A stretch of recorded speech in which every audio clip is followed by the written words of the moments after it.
अगदी जलद व अचूक बातम्यांसाठी पाहत रहा महामीडिया 24 सदैव तत्पर.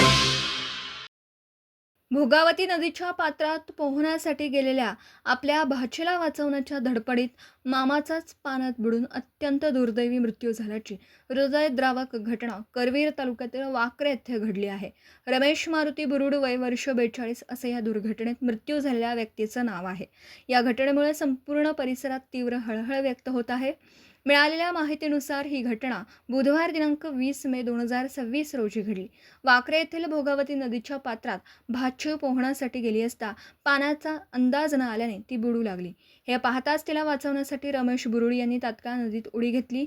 भाचीला वाचवण्यात त्यांना यश आलं, मात्र स्वतःचा जीव वाचवण्यात त्यांना अपयश आलं. पाण्याचा अंदाज न आल्याने ते स्वतः नदीत बुडाले. घटनेची माहिती मिळताच कोल्हापूर जिल्हा आपत्ती व्यवस्थापन विभागाच्या पथकाने तातडीने नदीपात्रात शोध मोहीम सुरू केली.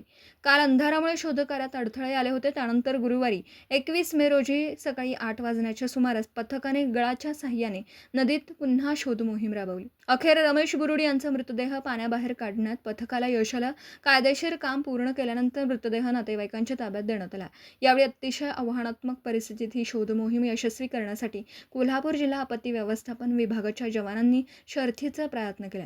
कामगिरीमध्ये पथकाचे जवान रोहित जाधव, प्रथमेश येरुळकर, अमर पाटील, रोहन चौगले, सुदेश चव्हाण, अविराज बुलगुडे, साहिल कोळी आणि लखन पाटील यांनी महत्त्वपूर्ण भूमिका बजावली. तर मग चला सबस्क्राईब करायला विसरू नका महामीडिया 24 न्यूज चॅनलला. महामीडिया 24 सदैव तत्पर.